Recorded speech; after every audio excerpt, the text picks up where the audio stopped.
మాతృదేవోభవ. తల్లి నిన్నుదలంచి స్తోత్రముల తాత్పర్యంబునూహించెదన్. అమ్మా సరస్వతీమాత, తల్లి నిన్నుదలంచి స్తోత్రముల తాత్పర్యంబునూహించెదన్. హృల్లీలా భువనైకమోహనముగా హేలా విలాసంబుగా వల్లీలస్యము జేయగా సభను భావప్రౌఢిమశబ్దముల్ ఫుల్లాబ్జాక్షి అనుగ్రహింపగదవే స్ఫూర్తిన్ రసావేశమున్. తల్లి నిన్నుదలంచి స్తోత్రముల తాత్పర్యంబునుహించదన్. సృష్టికి మూలమైన భగవత్తత్వాన్ని మనకు అవగాహన కావిస్తూ ఉన్న మహాభారత కథాశ్రవణం కోసం ఎదురు చూస్తూ ఉన్న భక్తి టీవీ ప్రేక్షక మహాశయులందరికీ సాత్యవతేయుడు పారాశర్యుడు అయిన వేదవ్యాస మహర్షి రచించిన శ్రీమన్ మహాభారతంలో ఆనుశాసనిక పర్వంలో విష్ణు సహస్రనామ స్తోత్రానికి సాగుతున్న సామాజిక వ్యాఖ్యలో 1646వ భాగానికి స్వాగతం పలుకుతున్నాం.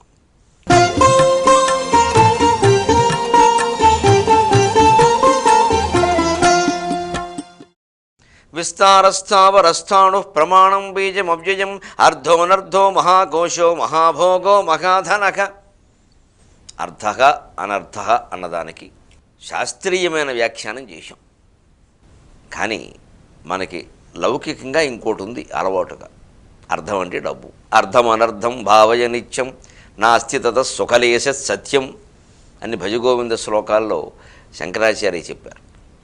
డబ్బు సరిగ్గా అర్థం పక్కనే అనర్థంగా రావడం ఏంటంటే జాగ్రత్తగా చూసుకో, అర్థం అనర్థం కాకూడదు. అలాగే కోరిక, అర్థం అంటే కోరికని అర్థం. కోరిక కూడా మళ్ళీ మనకి తీరని దుఃఖాన్ని కలిగించు. ఎప్పుడు ఒక కోరిక మనలో పుట్టినప్పుడు అది అంతిమంగా సుఖాన్ని కలిగిస్తుందా దుఃఖాన్ని కలిగిస్తుందా కాస్త ఆలోచించాలి. ఇలా కోరగానే నేను కోరుకున్నవన్నీ వెంటనే అయిపోతే నాకు చాలా చికాగ్గా ఉంటుంది, అదో జబ్బు. వైద్యం చేయించుకోవడం మంచిది. కొంతమందికి ఉంటుందండి, దాన్ని ఇరిటేషన్ అంటారు ఆంగ్లంలో. అది తీరే వరకు ఇంకో జలజల్లాడిపోతూ ఉంటారు. ఇంకా అంత అవసరమా? అదేమన్నా దేశభక్తే దైవభక్తే? మళ్ళీ దేశానికి సంబంధించినవి సమాజానికి సంబంధించినవి అసలేం తోచమండి. సొంత కోరికల దగ్గరికి వచ్చేసరికి తీరే వరకు గిలగల్లాడిపోవడం. మరి దుఃఖం వచ్చిందంటే రాదా? దురాశ దుఃఖమునకు చేటు. మంచిది. ఈ కోరికలో అంతే, దాన్ని తీర్చుకుందుకు సంపాదించడం డబ్బు. ఆ డబ్బు అంతే. అర్థం అనర్థం భావయ నిత్యం. కాస్త ఆలోచించవయ్యా అన్నారు శంకరాచార్య. నాస్తి తద సుఖలేశ సత్యం. ఈ కోరికల వల్ల కానీ, దాన్ని తీర్చుకుందుకు వినియోగించే డబ్బు వల్ల కానీ, దాన్ని సంపాదించడం వల్ల కానీ సుఖము లేశం కూడా లేదు. మనం ఎవరం ఎంత సంపాదిస్తున్నా సరే ఈ విషయాలు ఆలోచించం. ఎంత ఉంటే అంత మంచిది, ఎంత ఉంటే అంత మంచిది అన్నట్టుగా ఆలోచిస్తాం. కానీ ఉప్పు ఎక్కువైతే జబ్బులు ఎక్కువ వస్తాయో లేదో ఖచ్చితంగా చెప్పలేం. కానీ డబ్బు ఎక్కువైతే మాత్రం చాలా జబ్బులు వస్తాయి. డబ్బు ఒక వింత రోగము, హఠాత్తుగా మాటలు మాయమవును, మేనుబ్బును నవ్వు కృత్రిమము, ఊగుచునుండును కాలు మీద కాలు, అబ్బదు విద్య అక్షరము, ఆప్తులు చులకన యౌదురు, ఎప్పుడూ డబ్బుల లెక్కలో కటకటన్ బడి ప్రాణము వీడునక్కట అని సాగర ఘోషలో రాశాను ఈ డబ్బు గురించి. అదొక వింత రోగం. హఠాత్తుగా మాటలు మాయము అని ఇంక మనతో మాట్లాడే ఇంకా నడమంత్ర విసిరి పెట్టేసింది. నీయోరిచ్ ఇంకా మామూలు వాళ్ళందరూ పూర్వం కాపాడిన బంధువులు మిత్రులు అందరూ అలకాక కనపడతారు, చాలా తేలిగ్గా కనపడతారు. వాళ్ళు ఏమిటండి మేను ఉబ్బును, ఒళ్ళు ఉబ్బిపోతూ ఉంటుంది. ఇంకా ఒళ్ళు కొవ్వు. నవ్వు కృత్రిమము, ఎవరన్నా కనపడినా కూడా గట్టిగా నవ్వడం, నవ్వితే మళ్ళీ ఏమైనా పలకరించాలేమో అని అదో రకంగా నవ్వడం. ఊగుచునుండును కాలు మీద కాలు, ఇలా కూర్చొని ఊపడమే పని. ఇంకా అసలు వచ్చిన వాళ్ళంతా పురుగుల కింద కనపడతారు చూడడానికి వచ్చేవాళ్ళు. కీటబుద్ధిర్ మనుష్యేషు అని. అబ్బదు విద్య అక్షరం ఎక్కడి నుంచి చదువు ఆగిపోతుంది. ఎందుకంటే డబ్బు ఉంది కదా, దేన్నైనా కొనదు. అవసరమైతే ఎంఎస్ సర్టిఫికేట్ కొంటామండి, 1,00,000 భారతి ఇస్తారు. ఏమిటంటాడు? సర్టిఫికేట్ చదువు అవుతుందా? యోగ్యత వేరు, యోగ్యత పత్రం వేరు. పత్రం ఉంటే యోగ్యత ఉన్నట్ట, యోగ్యత ఉంటే పత్రం లేకపోయినా పర్వాలేదు. ఇవాళ చాలామంది పిహెచ్డీలు చేసిన వాళ్ళు పెద్దవాళ్ళని మీరు గమనించండి, సాహిత్యంలో కానీ వైద్యంలో కానీ ఇతరత్ర కానీ, వాళ్ళ దగ్గర ఆ సర్టిఫికెట్లు ఎక్కడున్నాయో వాళ్ళకి తెలియదు, కానీ దానికి తగిన పరిజ్ఞానం ఉంది. ఏమన్నా ఆ విషయం మీద ప్రశ్నిస్తే వాళ్ళు మాట్లాడితే అదండి మరి డాక్టరేట్ అంటే అదేంటి ఆయన తక్కువ ఏంటండి అంటారు. అదే డాక్టరేట్ చేసి కూడా పత్రం ఉండి కూడా సరిగ్గా మాట్లాడకపోతే, సరిగ్గా పాఠం చెప్పకపోతే, సరిగ్గా వైద్యం చేయకపోతే ఎందుకండి పిహెచ్డీలు పని లేక, ఇదో పిహెచ్డీ అండి పిచ్చి హరిదాసు అంటారు. వెంటనే మరో పేరు పెట్టేస్తారు. అంచేత యోగ్యత ముఖ్యం కానీ యోగ్యత పత్రం ముఖ్యం కాదు. ఏదో ఉద్యోగం కోసం పత్రం కావాలి, మరి మనం యోగ్యత తెలియాలి కదా, అదే లెక్క. అది అంతవరకే. అందుకే లేకపోతే ఇంకా అప్పుడు కూడా చదువుతూ ఉండకపోతే అక్షరాలు రావి, ఇంకా డబ్బు వచ్చేసింది, దేనైనా కొనేయగలం అనిపిస్తుంది. ఆప్తులు చులకనైపోతారు. బాగా మన ఆపదల్లో కాపాడిన వాళ్ళు చులకనగా కనిపిస్తారు.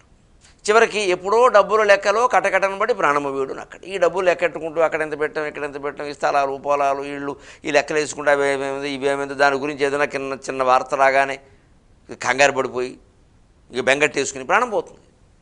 ఇంక ప్రాణం పోయిన తర్వాత చేయగలిగింది ఉత్తమమైన మానవ జన్మ వృధా అయిపోయింది ఆత్మజ్ఞానం పొందకుండానే. అందుకని అర్థం అనర్థం, ఈ అర్థం అనర్థం రెండు రామాలు పక్కనే. అర్థం అనర్థగా అనడంలో ఇది కూడా మనం గ్రహిస్తే జాగ్రత్తగా ఉంటాం జీవితం. మహాభోగో మహాధనక అర్థోనర్థో మహాకోశో మహాభోగో మహాధనక.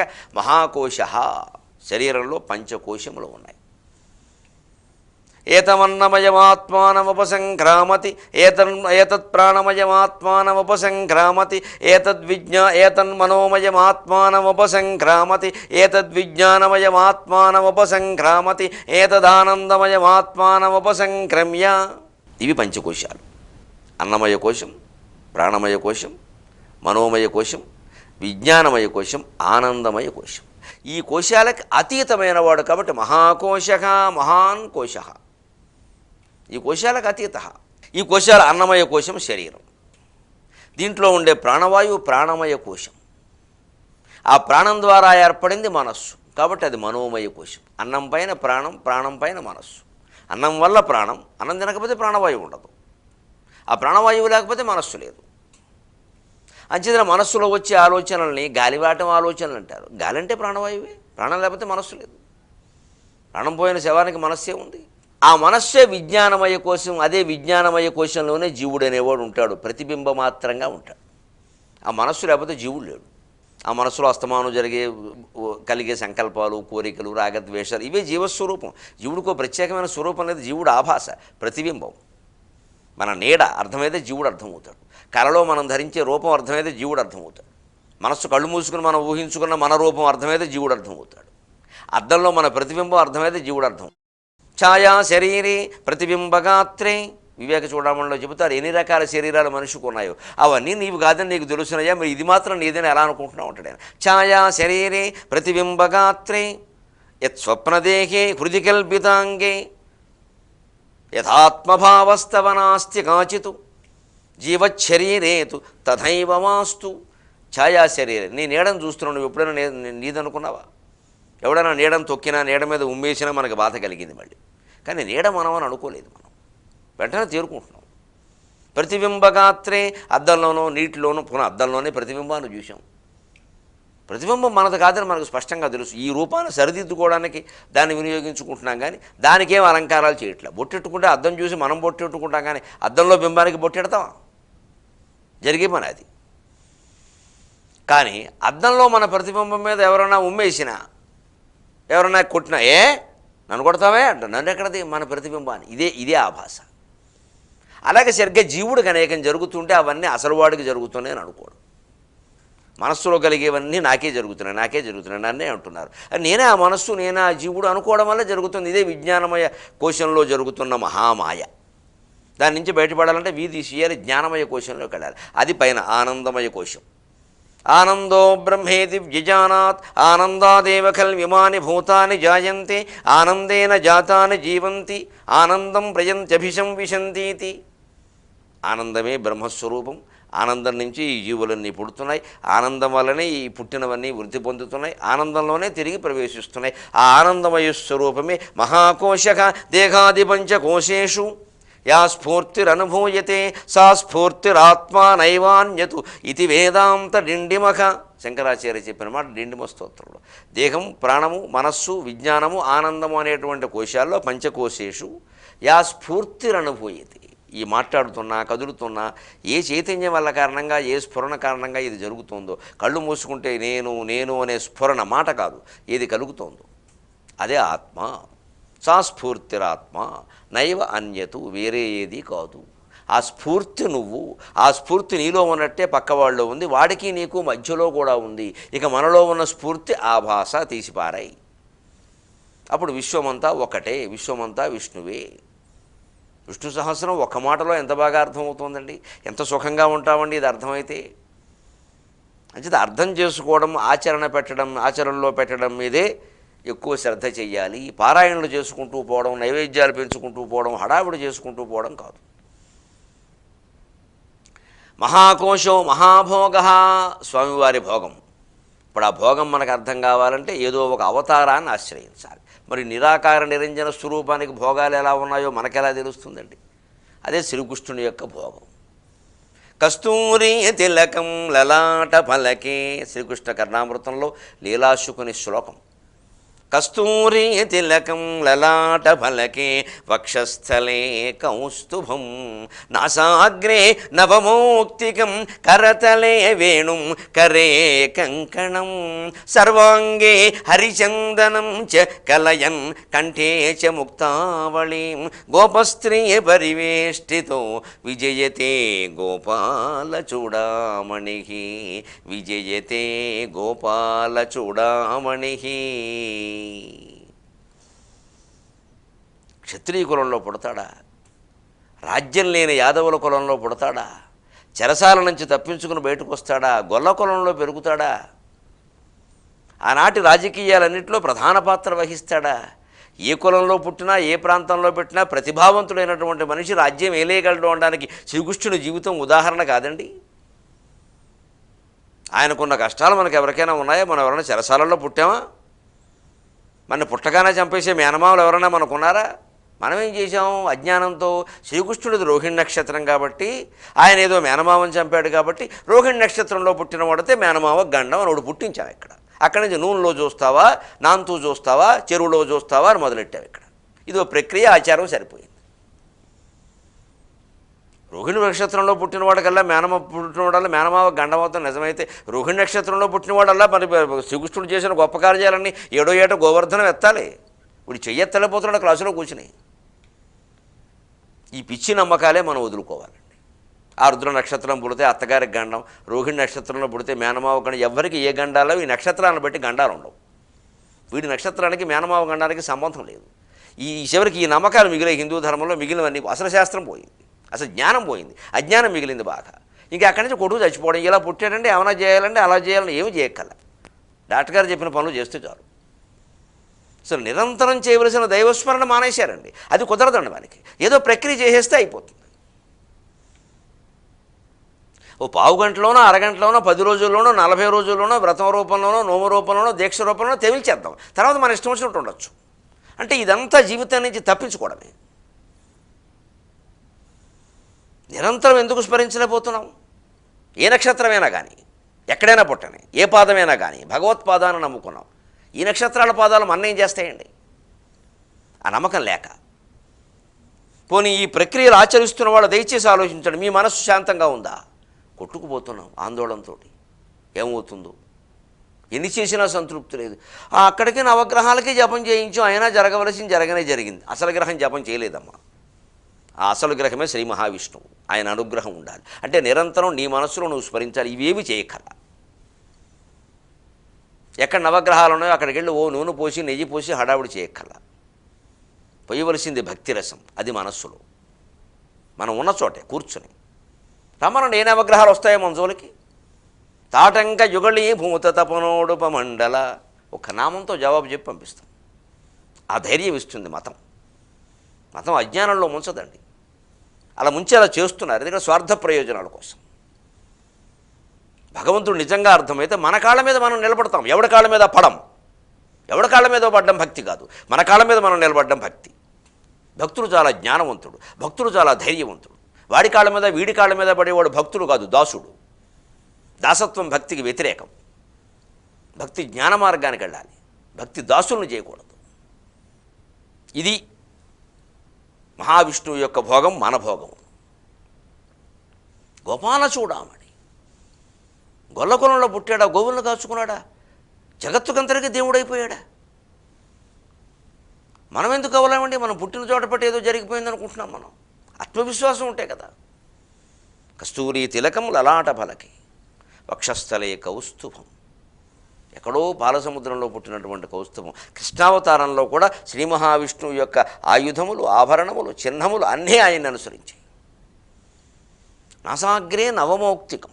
ఇక్కడే సరిగ్గా ఒక మంచి ఘట్టం ఒకటి నాకు గుర్తొస్తుంది, సరదా అయింది. 1971లో శ్రీకృష్ణ విజయం అని సినిమా వచ్చింది. కౌముది ఆర్ట్ పిక్చర్స్ వారు తీశారు, ఎంఎస్ రెడ్డి గారు. ఎన్టీ రామారావు కృష్ణుడు, జయలలిత వసుంధర కొత్త నాయిక, 9వ నాయిక, జమున సత్యభామ, ఎస్వి రంగారావు ఏమో అందులో ప్రతినాయకుడు, మహోదరుడు ఏదో పాత్ర, ఆయన మళ్ళీ ద్విపాత్రాభినయం, విజయలక్ష్మి నృత్యం, బ్రహ్మాండమైన వ్యవస్థ అండి. చాలా బాగా తీశారు సినిమా.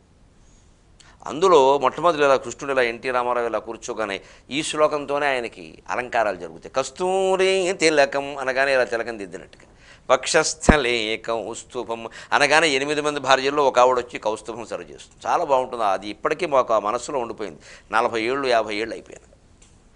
వెంటనే నాస అగ్రే నవమౌక్తికం సరిగ్గా ఒక ఆవిడ వచ్చి ఆ ముక్కు పుడక ఎన్టీ రామారావుకి పెడదామని చూస్తుంది. ఎన్టీ రామారావు ఇంత పొడుకున్నాడు, ముక్కు పుడక పెడితే బాగుండదు. అందుకే ఆ కమలాకర కామేశ్వరరావు గారు నిజంగా పౌరాణిక చిత్రాల దర్శకత్వంలో ఆరితేరిన మహానుభావుడు. ఎంతో ఔచిత్యంతో దాన్ని తప్పించాడంటే, ఇలా ఆ భార్య ఎవరో ఒక ముక్కు పుడక ఇలా పట్టుకురానే, సత్య అది గోకులం నాటి ముచ్చట అంటాడు ఎన్టీ రామారావు. అదేదో చిన్నతనంలో గోకులంలో ఉన్నప్పుడు ముచ్చట, ఇప్పుడు కాదని అలా సున్నితంగా తిరస్కరించారు. మరి శ్లోకంలో ఉంది, ఇక్కడ పెడితే బాగుండదు. ఇది ఔచిత్యం, ఇక్కడ దర్శకత్వ ప్రతిభ.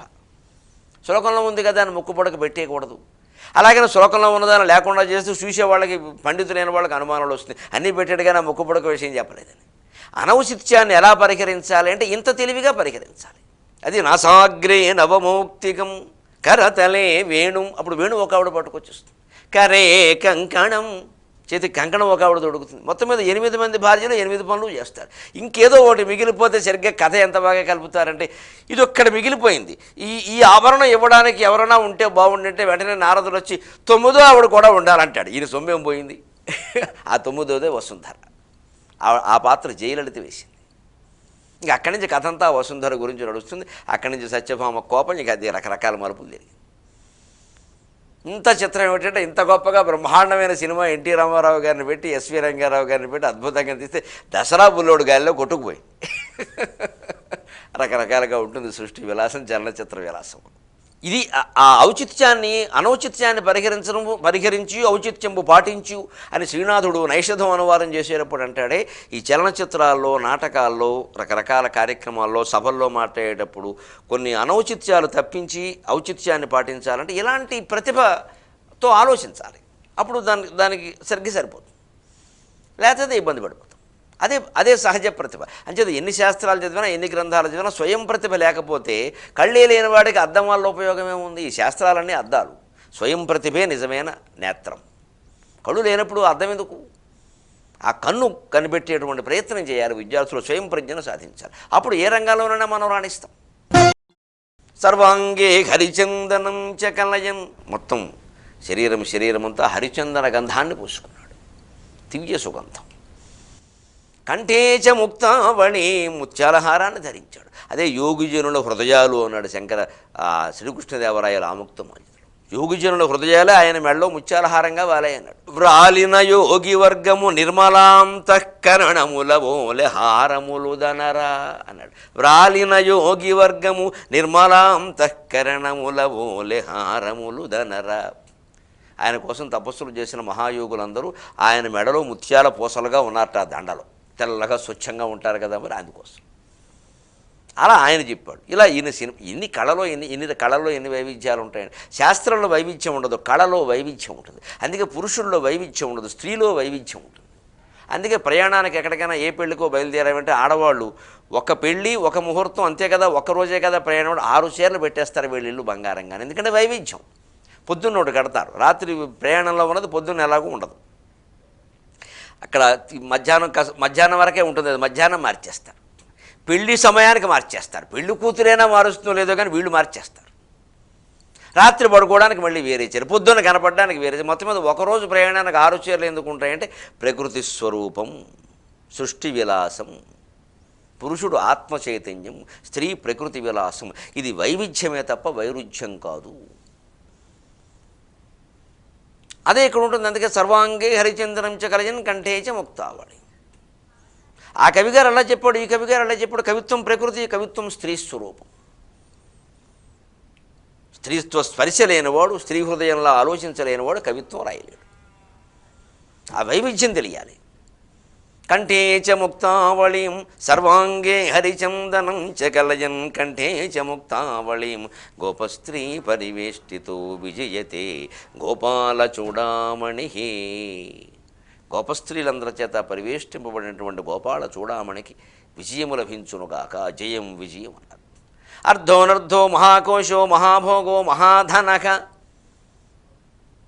మహాభోగ, మహాకోశ, మహాభోగ, మహాధనక. ఆయన దగ్గర ఉన్నంత ధనం ఇంకెవరి దగ్గర ఉండే అవకాశం ఉందండి? ఆదిన్ శ్రీ సతి కొప్పుపై తనువుపై అంశోత్తరీయంబుపై పాదాబ్జంబులపై కపోల తటిపై పాలిండ్లపై నూత్న మర్యాదంజందు కరంబు క్రిందగుట మీదైనా కరంబుంట మేల్గాదే రాజ్యము గిజ్యమున్ సతతమే కాయంబున పాయమే అని బలిచక్రవర్తి వామన చరిత్రలో అనలా.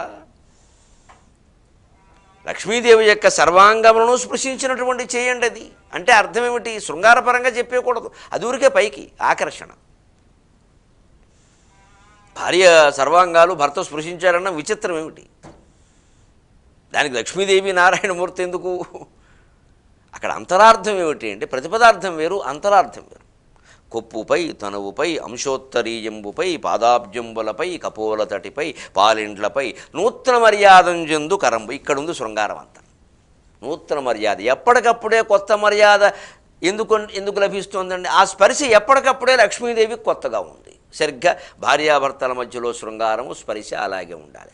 ఎప్పటికప్పుడే కొత్తగా ఉండాలి అంటే ఎప్పటికప్పుడు కొత్త ఊహలు, కొత్త మాటలు, కొత్త పద్యాలు, కొత్త అనుభవాలు అవన్నీ వారిద్దరి మధ్య అలా పంచుకుంటూ ఉండాలి. అప్పుడు సంసారం 70 ఏళ్ళు వచ్చినా బాగానే ఉంటుంది. ఇది మామూలుగా శృంగారపరమైన అర్థం.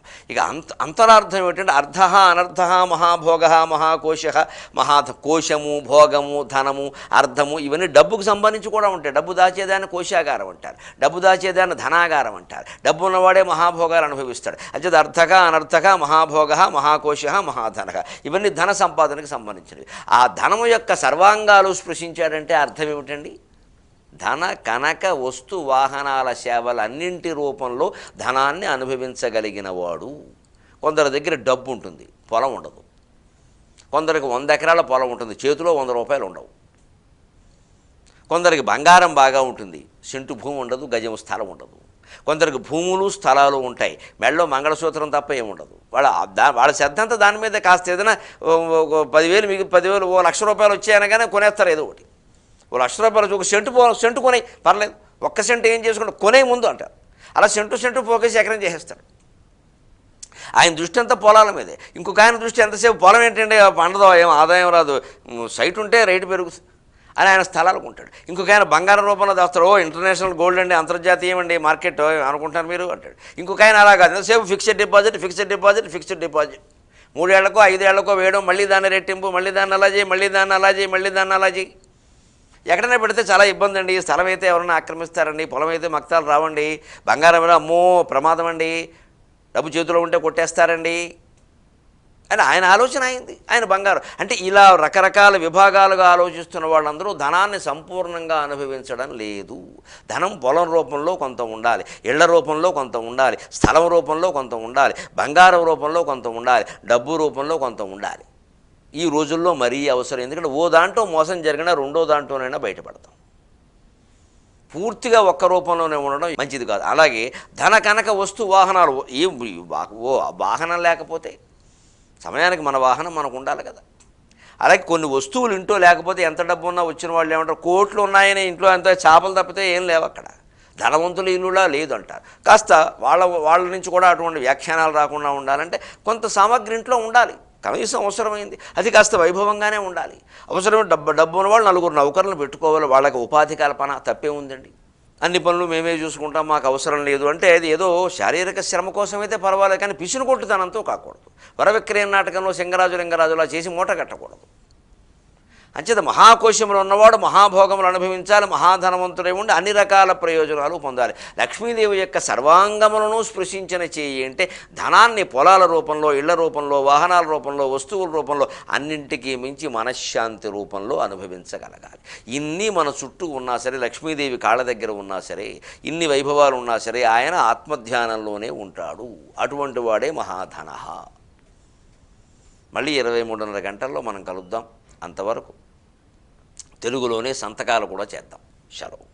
ఈ కార్యక్రమాన్ని మీకు సమర్పించిన వారు దీర్ఘకాలిక నొప్పులతో బాధపడుతున్న వారికి సత్వరూపశమనం వికెట్ ఆయిల్. దగ్గు గొంతులో గరగర క్షణాల్లో మాయం నెప్టిల్ కాఫ్ సిరప్ తో